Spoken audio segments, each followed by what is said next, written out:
He went from being Mr. Everything to Mr. Bonesaw in just a matter of days. But the Jamal Khashoggi killing is just the tip of the iceberg for Mohammed bin Salman, aka MBS, whose dark side has cemented a grim counter-revolutionary order across the Arab world. MBS has been the architect of Saudi Arabia's intervention in Yemen. Since 2015, the Saudi-led coalition has aerially bombarded its neighbor in an attempt to weaken the Iranian-backed Houthi rebels. But this has come at a huge humanitarian cost. Human rights organizations have reiterated that the coalition has indiscriminately targeted civilians, including hospitals and schools, killing more than 10,000 people in the process. And that's not all. As a result of Saudi and UAE blockade of the strategic port city of Hodeidah, half of Yemen's population, or almost 14 million people, are on the brink of starvation, which the UN warns would be the worst famine in 100 years. MBS caused further trouble outside the kingdom's borders by igniting the Qatar GCC crisis.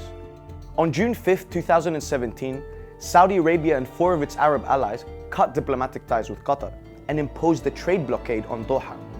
According to a report in The Intercept, MBS's initial plan included a military coup to seize control of Doha. But the plan fell through after pressure from then US Secretary of State Rex Tillerson.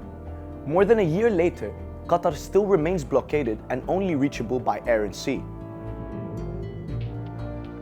When Lebanon's Prime Minister Saad al-Hariri arrived in Saudi Arabia in November 2017, his phone was confiscated and he was forced to resign from his post live on Saudi television. أعلن استقالتي من رئاسة الحكومة اللبنانية. It was a political scandal, perceived by many in Lebanon as a Saudi abduction of their head of state. It was only after weeks of French mediation that he finally returned home and rescinded his resignation.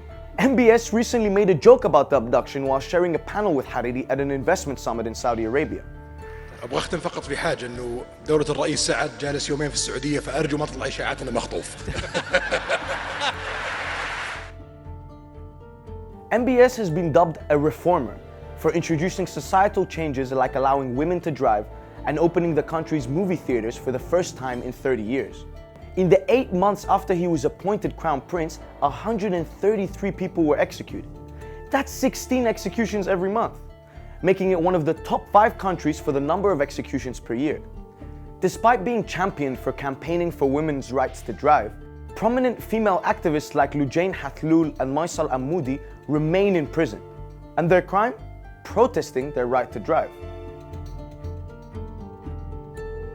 After his ascension to power, MBS made headlines in his treatment of any political rivals, even those within his own family.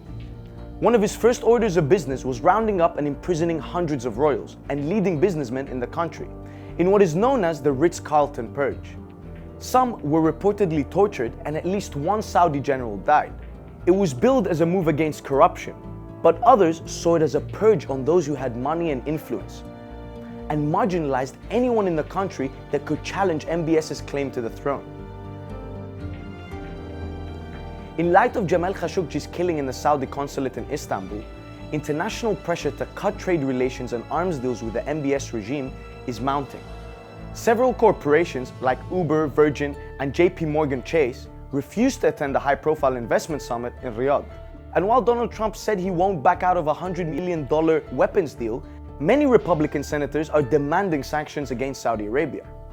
The MBS figure is, to me, toxic. He can never be a world leader on the world stage. I know what I'm going to do. We're going to sanction the hell out of Saudi Arabia. There are also reports from within the Saudi royal family that pressure is mounting on King Salman Abdulaziz to relinquish his son's grip on power and hand back the title of Crown Prince to his nephew, Prince Mohammed bin Naif. But it seems the father is sticking by his son.